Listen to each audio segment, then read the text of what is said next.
Oi, tudo bem? Meu nome é Eric Oliveira, eu sou procurador de trabalho desde 2013 e se você está se preparando para o concurso do MPT, segue nosso canal, ativa o sininho que toda semana tem vídeo novo. Te espero por aqui.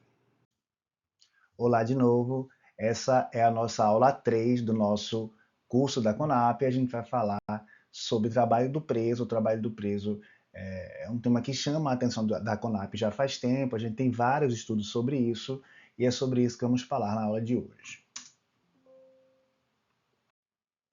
Então, aqui só para contextualizar vocês da importância desse tema, aqui em junho de 2024, o próprio Procurador-Geral do Trabalho noticiou essa questão do programa Fazendo a Justiça, que é coordenado pelo CNJ, que recentemente atualizou seu portfólio de ações que buscam a melhoria e transformação do sistema penal e do sistema socioeducativo. Dentre os eixos de relevância para a atuação finalística, destaca-se a Ação Nacional de Trabalho e Renda, que contou com a participação do Ministério Público do Trabalho na construção de objetivos e principais produtos de entrega à sociedade. Então, o próprio Procurador-Geral do Trabalho vê esse como um tema importante. Esse estudo vem dentro de um tema de processo estrutural, né, de reconhecimento de um estado de coisas inconstitucional na DPF 347. Esse talvez seja o mais famoso caso de estado de coisas inconstitucional do Brasil, e também em relação a processo estrutural também. É um caso muito típico, então, tudo que acontece nesse tema é um tema que chama muita atenção no concurso do MPT. E a gente tem que pensar o trabalho do preso sob três perspectivas, né? O trabalho do preso, ele é bom para o preso, né? Porque ajuda na dignificação, auxiliando ele ali na qualificação para um trabalho no pós-cárcere, ajuda ali também uma ideia de ressocialização do preso, de encontrar um propósito de vida. Ele também é bom para as empresas, né? Para as empresas, a empresa vai ter uma mão de obra mais barata, né? O salário é menor, a gente vai ver. Existe isenção de alguns encargos trabalhistas, e o Estado pode ceder gratuitamente esse espaço dentro das penitenciárias para a montagem de oficinas de trabalho, e aí a empresa vai ter aquele trabalho ali, o fruto daquele trabalho, sem ter que pagar luz, sem ter que pagar água. Então, para a empresa é uma coisa boa. E para o Estado também é bom, porque, como eu disse, o preso encontra um propósito de vida, aquilo ali mantém o preso ocupado, evitam-se rebeliões, né?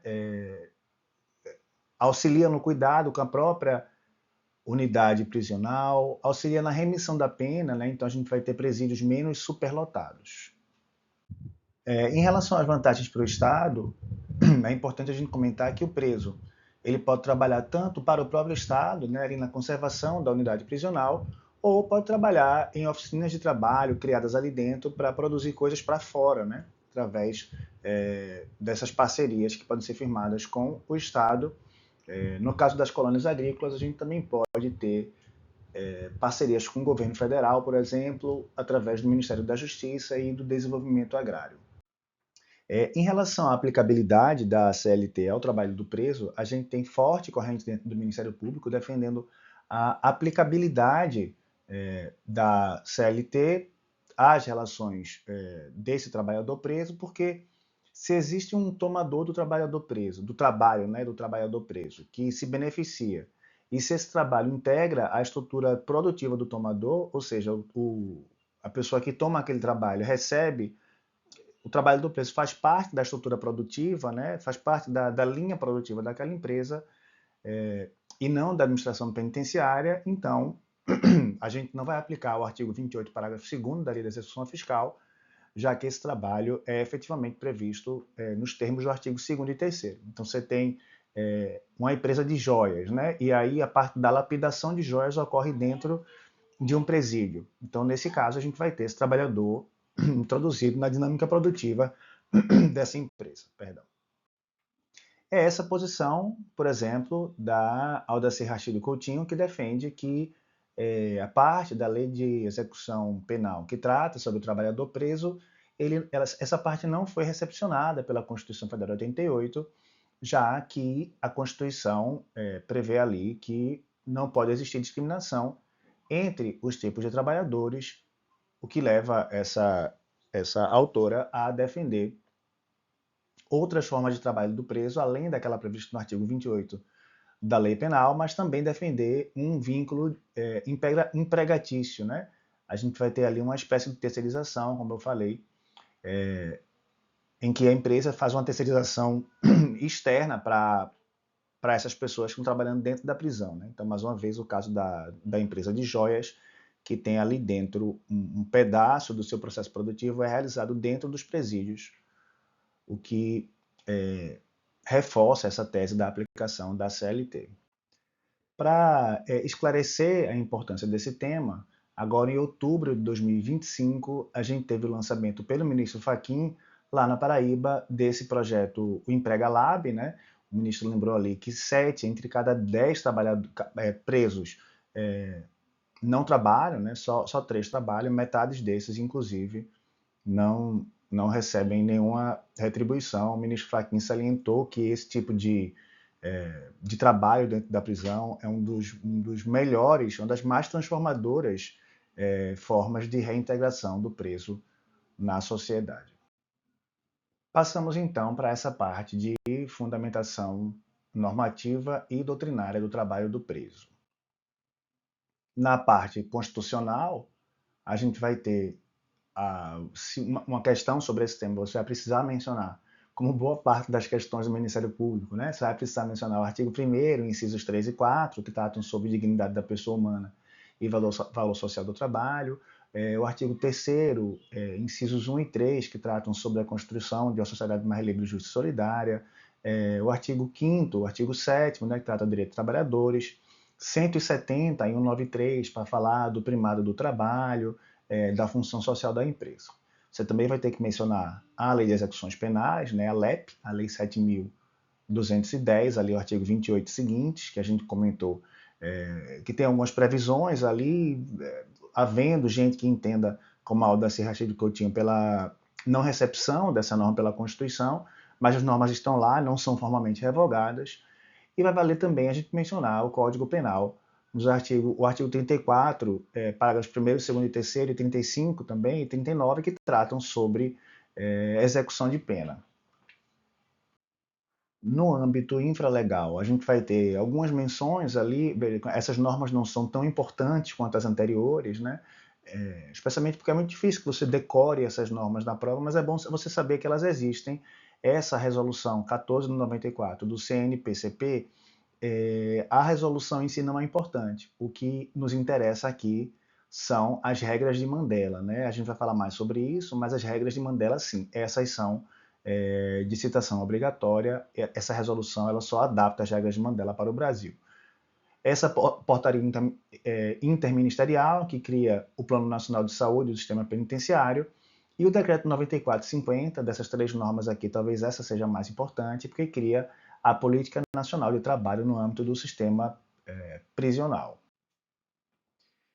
E aí, a despeito daquele nosso debate sobre a aplicabilidade da CLT, né, agora eu vou reforçar, vou partir desse pressuposto de que a Lei de Execuções Penais não foi revogada. Eu acho que essa é a tese majoritária, né? Eu acho que os juízes seguem essas regras que estão na Lei de Execuções Penais, muito embora não é uma questão de segunda fase. Eu acho que você deva mencionar essa corrente que entende pela não recepção da Lei de Execuções Penais e aplicabilidade plena da CLT. É importante que você saiba que talvez essa seja a corrente majoritária. Aquela é uma corrente mais vanguardista, mas essa corrente parece ser a corrente majoritária, então é bom que a gente se atente um pouco a ela. Então, supondo essa inaplicabilidade da CLT, a gente vai ter a aplicação ali do artigo 28 da Lei de Execuções Penais. E uma coisa importante é que a gente vai ter, mesmo ali na Lei de Execuções Penais, a necessidade do cumprimento das normas de saúde e segurança do trabalho, conforme previsto no artigo 28, parágrafo 1º, inclusive respeitando a legislação e as normas regulamentadoras. A gente também tem previsão na Lei de Execução Penal de um limite, né? Então, nas obras públicas externas, o máximo de trabalhadores empregados oriundos do regime prisional é de 10%, então é bom que você saiba que existe essa limitação. Além disso, o preso vai ter direito a um salário mínimo de 75% do salário mínimo normal, né? Então, para aquela corrente que entende que a lei de execuções penais não foi recepcionada, a gente teria o salário mínimo normal. Né? Para essa aqui, que parece a majoritária, o preso pode receber 75% do valor do salário mínimo. Além disso, a gente vai ter limitações de jornada, né? Jornada não inferior a 6 horas, nem superior a 8 horas, descanso no domingo, módulo máximo semanal de 44 horas, respeito a intervalos intra e interjornadas e além disso, a gente vai ter necessidade de contratação de seguro de vida e acidente, quando essa atividade envolver risco, e a parte mais importante do lado do preso é a remissão da pena. Né? A cada 3 dias de trabalho será remido um dia de pena. No caso particular da mulher presa estar grávida, a gente vai ter a aplicação do artigo 14, parágrafo 4º da Lei de Execução Penal, que diz que será assegurado o tratamento humanitário à mulher grávida durante os atos médico-hospitalares preparatórios à realização do parto e durante o trabalho de parto, bem como a mulher no período de puerpério, cabendo ao poder público promover a assistência integral à sua saúde e à do recém-nascido. Então aqui a gente tem um duplo cuidado, né? A gente cuida tanto da mulher grávida quanto do nascituro, né? Então é um duplo cuidado para a mulher e para a criança. Vale a pena a gente mencionar essa resolução do CNJ, a resolução 307 de 2019, que institui a política de atenção a pessoas egressas do sistema prisional, prevendo várias normas ali, e o que é mais interessante, prevê ali um percentual de vagas para egressos, né? Então, 4% das vagas, quando a execução do contrato demandar 50 ou menos funcionários, 5% quando a execução do contrato demandar 51 a 80 funcionários e 6% quando demandar mais de 80. Isso está previsto ali no artigo 11 dessa resolução. A CONAP tem uma atuação bem importante, bem destacada nesse tema. Então, essa atuação ela visa a ressocialização do preso, né? E a gente tem uma forma de atuação mais promocional.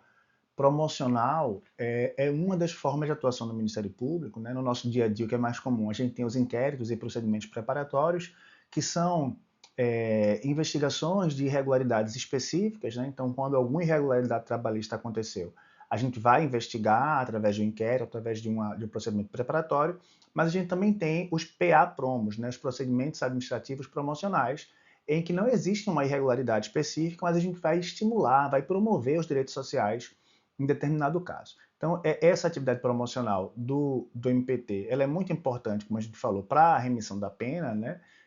Porque a gente ajuda na diminuição da superlotação dos presídios. Quanto mais ele trabalha, mais a pena é reduzida, 3 dias para 1.